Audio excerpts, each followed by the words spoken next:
Hi, welcome to Reading with Robin McKeto. It's Cookie Bookie time. Bodie's joining us. I don't know, he just dropped his bear, great. Today I'm going to read my son's favorite book when he was little because he is 17 today. It's called, there he goes, I guess he's getting his bear now. It's called Mouse Soup by Arnold Lobel. And it's a combination of stories.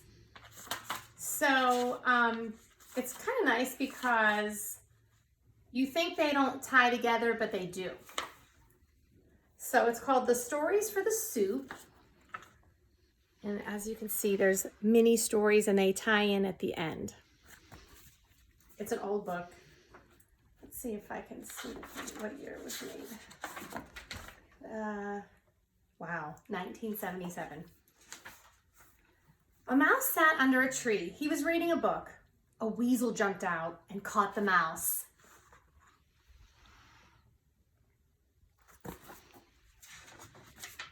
The weasel took the mouse home. "Ah," said the weasel, "I'm going to make mouse soup." "Oh," said the mouse, "I'm going to be mouse soup."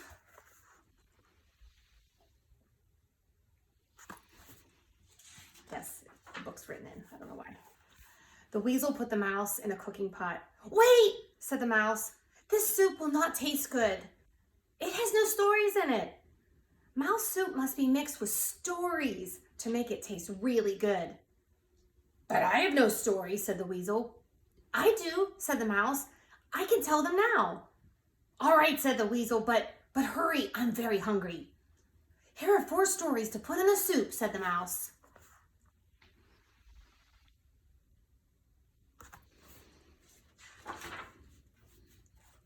Bees in the mud.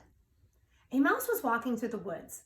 A nest of bees fell from a tree. It landed on the top of his head. "Bees," said the mouse, "you will have to fly away. I do not want a nest of bees sitting on the top of my head."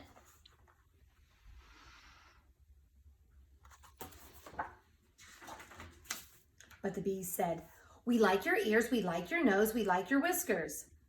"Oh yes, this is a fine place for our nest. We will never fly away." The mouse was upset. He did not know what to do. The buzzing of the bees was very loud. The mouse walked on. He came to a muddy swamp.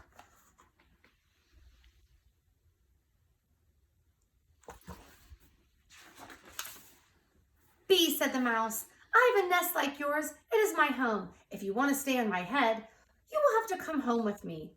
"Oh yes," said the bees. "We like your ears, we like your nose, we like your whiskers. We will be glad to come home with you."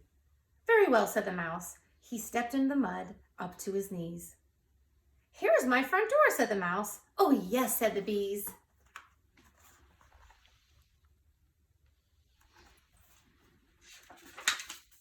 The mouse stepped into the mud up to his waist.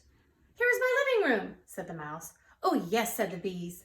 The mouse stepped into the mud up to his chin. "Here is my bedroom," said the mouse. "Oh yes," said the bees.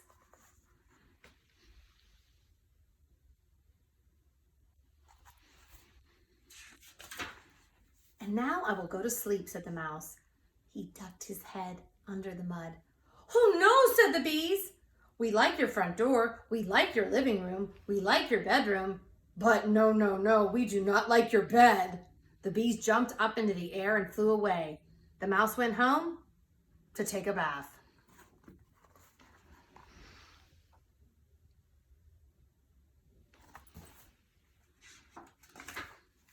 Two large stones. 2 large stones sat on the side of a hill. Grass and flowers grew there. "This side of the hill is nice," said the first stone. But I wonder what is on the other side of the hill." "We do not know. We never will," said the second stone.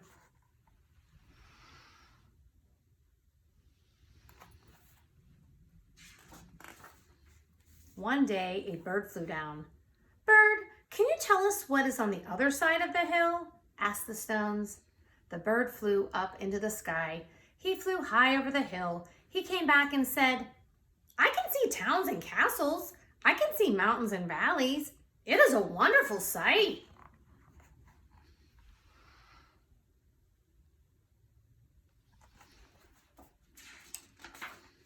The first stone said, all of those things are on the other side of the hill. How sad, said the second stone. We cannot see them. We never will. The two stones sat on the side of the hill. They felt sad for 100 years.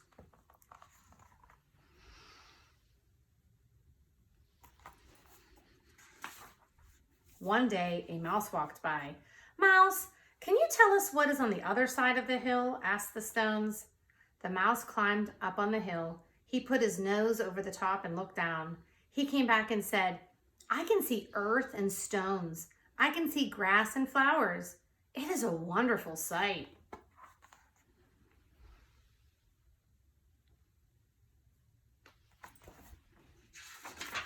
The first stone said, the bird told us a lie. That side of the hill looks just like the same as this side of the hill. Oh, good, said the second stone. We feel happy now. We always will.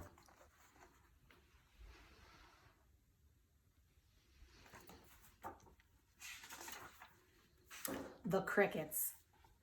One night, a mouse woke up.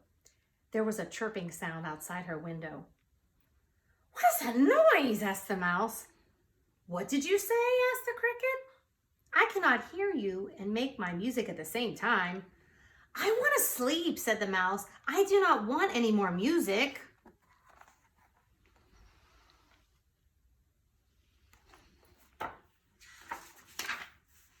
What did you say?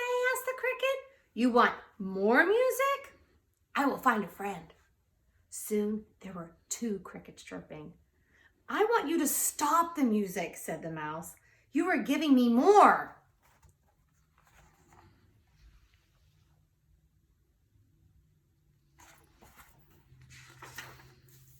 What did you say? Asked the cricket. You want more music? We will find another friend. Soon there were three crickets chirping. You must stop the music, said the mouse. I'm tired. I cannot take much more.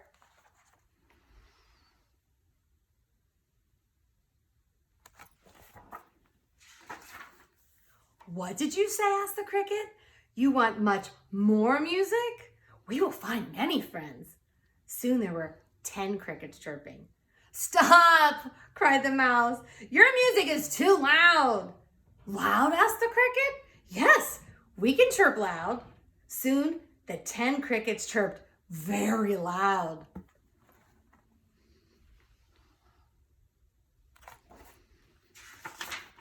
Please, shouted the mouse, I want to sleep. I wish that you would all go away. Go away? Asked the cricket. Why didn't you say that in the first place? We will go away and chirp somewhere else, said the 10 crickets.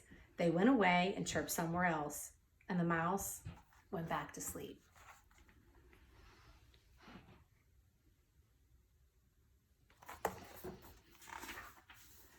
The thorn bush. An old lady went to the door of her house. She was crying. A policeman came running. Dear lady, said the policeman, why are you crying?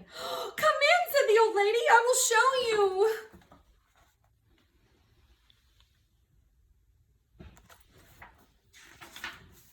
Look, there is a thorn bush growing in my living room chair, said the old lady. Oh, how did it get there? Asked the policeman. I do not know, said the old lady. One day I sat down, and something hurt me. I got up. There was the thorn bush.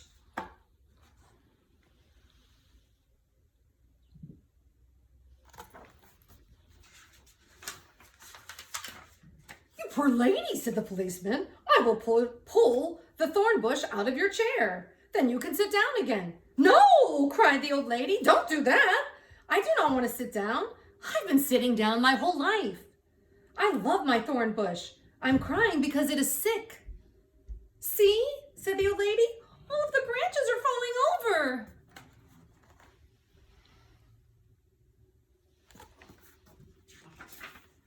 The thorn bush may be thirsty, said the policeman. Perhaps it needs water. Oh, I never thought of that, said the old lady. She poured some water on the chair.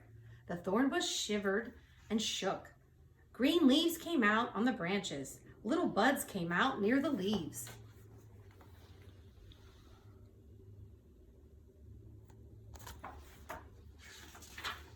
The buds opened up. They became large roses. "Thank you, kind policeman," cried the old lady. "You have saved my thorn bush. You have made my house beautiful." She kissed the policeman and gave him a big bunch of roses to take home.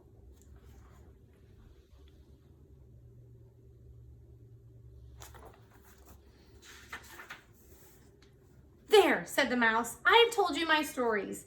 They will make your mouse soup taste really good." "All right," said the weasel, "but how can I put the stories into my soup?" "That'll be easy," said the mouse. "Run outside and find a nest of bees, some mud, 2 large stones, 10 crickets, and a thorn bush. Come back and put them all into the soup." The weasel ran outside very fast. He forgot to close the door. The weasel found a nest of bees. He was stung many times.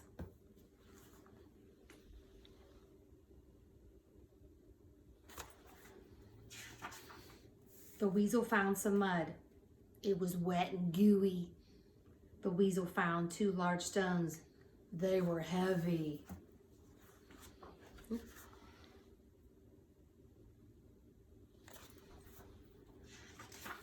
The weasel found 10 crickets. He had to jump to catch them. The weasel found a thorn bush. He was pricked and scratched.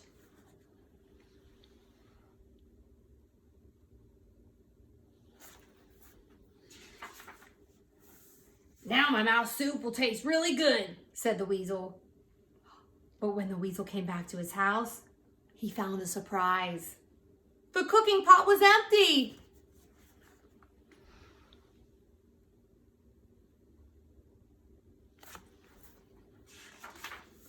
The mouse hurried to his safe home. He lit the fire. He ate his supper.